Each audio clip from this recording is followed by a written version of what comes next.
Greetings, ladies and gentlemen, and welcome to another episode of Help for the Guiltless. My name, of course, is Antoine. And now, before we get started, I do have to talk to you about something a little bit important. You see, YouTube is making it harder and harder to actually do these videos with any success. Almost all of my videos are demonetized. Any streams that I do are usually demonetized as well. So with things like that happening, I have to rely on other forms of monetizing the content. What I'm asking you to do is take a look at my Patreon. There are reward tiers. Some of them have free items that are given away. If you join my Discord, you get to participate in a patron-only room and a patron-only chat. So I appreciate everything you guys have done for me. And if you do want to support the channel other ways, all you have to do is like the channel, subscribe, hit the bell icon, because God knows YouTube doesn't tell you anything, and share this video around on social media. I love entertaining people, and for me to keep doing it, I need your guys' help. Anything you could do would be greatly appreciated. Now that we got that out of the way, let's get right down to the video, shall we? So recently, Facebook came out and banned a bunch of conservatives off of their platform. They banned Alex Jones again. He has double secret detention. They banned Paul Joseph Watson. They banned Milo Yiannopoulos. What has Milo been doing recently? Has anybody heard from him? Can someone check on the dangerous faggot? They also banned James Woods, as well as Louis Farrakhan. Yeah, that worked out really well for them, didn't it? Snoop Dogg got pissed. That's fine. Look, here's what I have a problem with. All of these seems a little coordinated. Louis Farrakhan, out of all other people, I think was added in there just because they didn't want to seem overly biased in banning all the conservatives off of Facebook. So someone just decided, let's throw in Farrakhan. Ban him. No one needs to hear him. We're going to label them all dangerous people. Now, I know Milo Yiannopoulos likes to call himself a dangerous faggot. His book is called Dangerous. His tour was called the Dangerous Faggot Tour. But Facebook classifies dangerous people as terrorists, like ISIS and the KKK, Muslim extremists, suicide bombers, MS-13. I had no idea that a conspiracy theorist like Alex Jones and a social commentator like Paul Joseph Watson and a Hollywood actor like James Woods were in the same league as the Unabomber. There's a serious problem here, folks. And it harkens back to the beginning of this video. Facebook, Twitter, YouTube, Instagram, all of these giant tech companies, they have a monopoly on what it is. And if they don't like what you're doing, we're just going to shut you down.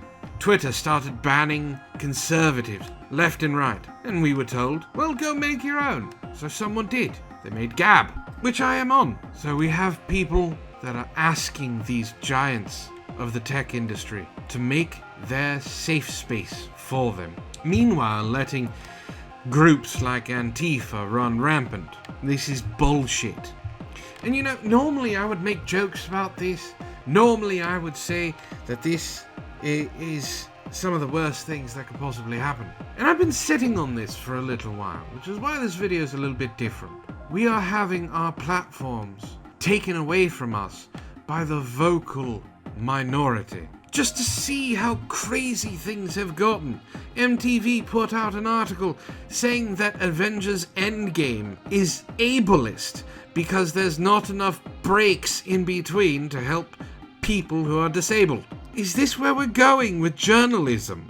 Avengers Endgame, which has broken box office records, which was the culmination of 22 movies over decades, is not doing enough to help women have more diversity because there's not enough screen time for Captain Marvel. This is all garbage. Now what am I getting to? What point am I trying to get to? Well, there was an article written by Will Chamberlain. I don't know much about him. Apparently he's a lawyer. The article is called Platform Access is a Civil Right. I'm going to link it down below for anyone who wants to read it. And basically what this article states is that access to Twitter, Facebook, Gab, YouTube, BitChute, Minds, it's a civil right. Because it's the easiest way to find jobs, connect with family, connect with friends, listen to politicians, find out what's going on with movies, video games, comic books, television, police, musicians. All of them are on social media. We're losing our platforms. Almost every single video of mine is demonetized. I know other YouTubers who try and post things who are monetized, instantly demonetized. Look at what they did to Dankula. He put up a video of his puppies playing together. No speech, no nothing. It's just two dogs playing. Instantly demonetized because he's on a blacklist. These standards are not being upheld for both sides, and it's bullshit. And this is why platform access should be a civil right. The other day, I got told I was breaking Twitter's TOS because I called Ilhan Omar a cunt. Because I called a woman a bad name. I got told I should be reported for that. I should be banned off Twitter. Suspended. Now, I countered with, if that was true, because she's a public figure, then every single person who's dunked on Donald Trump over the last 3 years should be banned as well. But you see, they don't see that. Ilhan Omar's not gonna find my fucking tweet. She doesn't give a shit. She doesn't care that I called her a cunt. Just like Donald Trump doesn't give a shit about the people who have railed on him for 3 years. So this article says that it's a simple moral case. Platform access is a civil right. You should now have the same right to speak on Facebook, Twitter, and Instagram that you do in a public park, because it is public access. Tim Pool calls these places the commons. Amazon, Twitter, eBay, Facebook, YouTube. They're places where people on the internet congregate. This is not the current state of the law. The Supreme Court has made it clear that the First Amendment does not prevent private actors from restricting speech, except in rare circumstances, and no current legislation recognizes platform access as a civil right. This is aspirational. It's what the law should be. Free speech is more than the First Amendment, which only protects you from the government infringing on your rights. In 2019, that is woefully inadequate. Access to the large social media platforms, Facebook, Twitter, and Instagram, is a prerequisite to meaningful free speech in 2019. Social media companies certainly will strenuously object to this formulation, but they can hardly complain, given that the federal government has underwritten and undergirded their development. The vast majority of serious public debate takes place on these platforms. Thus, access to large social media platforms is a civil right. When private companies violate civil rights, we pass laws to stop them from doing so. That's what we should do here. And you know, I agree. It is a civil right, because this is where people are. It's current year, ladies and gentlemen, 2019. Most of you, I would say about 95%, have a phone in your hand, probably listening right now, or you have it in your pocket. This phone is a computer. You have access to Twitter, Facebook, MySpace if you still go there, Reddit, Instagram, Gab, Minds, your email, text messages. You can even video chat. The law needs to catch up with the technology. You can't take away the right for people to express themselves. I express myself through these videos and comedy. You can go on my Twitter right now and see snark, sarcasm, jokes. But guess what? I also share pet videos or something cute I see, pictures, memes. If I share something that you don't agree with, what gives you the right to take it away from me? I would absolutely love to know what makes you think that's okay. I've met some amazing people on these platforms. They're funny, intelligent, sometimes more sarcastic than I am. But I've also met ideologues, identitarians, who think because I don't know, say the right pronoun when they don't tell me what it is, that I'm a transphobe. And then they go share it to their friends, calling for me to be reported. In this day and age, social media is something that is a lifeline to people. Trump won because he was able to use social media to his advantage. What's next? You see, Facebook started by banning the extremists. Twitter did the same. YouTube's banned conspiracy theories. So they changed their TOS so they could explain why they got rid of Alex Jones. But Facebook is now saying that you can't even share their content. Do you know what that means? You can't do a response video. You can't discuss what's being said. Because if you share any portion of that video,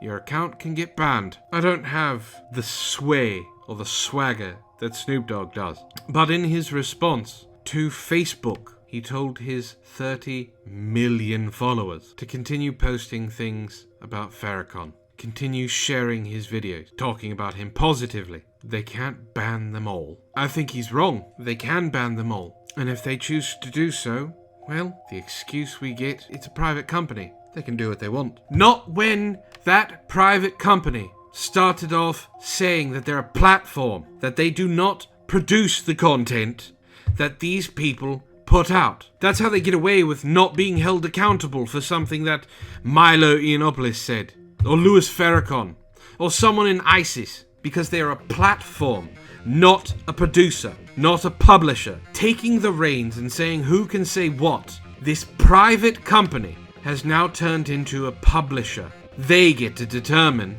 who is able to say what. Now, the conservatives, the moderates, the people on the right, and hell, anyone who has a fucking 2 brain cells to rub together in their goddamn skull can see that that's a bad thing. But the progressives don't. I'm sorry. The regressives. The ones who want segregation. The ones who want people silenced. Here's the problem with banning one side. Aside from the double standard, and I can't say it's being unfair because life is unfair.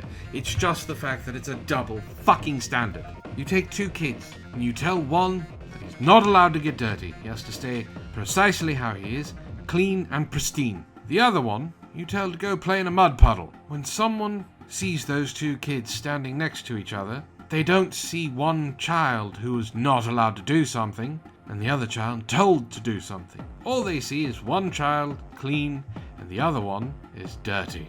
Now what do I mean? When you ban the far right, the alt-right, the people whose opinions you don't like, you start to get a narrowed scope of certain people. You start to see the conservatives who are walking around dressed nice, talking properly, having discussions, not screaming at the top of their lungs when Trump gets elected into office. And then they look at the left and they see Antifa running wild. Third wave intersectional feminists saying that all men should die, free bleeding, using their period blood as face paint. Social justice warriors crying and screaming that the wrong pronouns were used, or someone made a joke about someone they know and they didn't like it.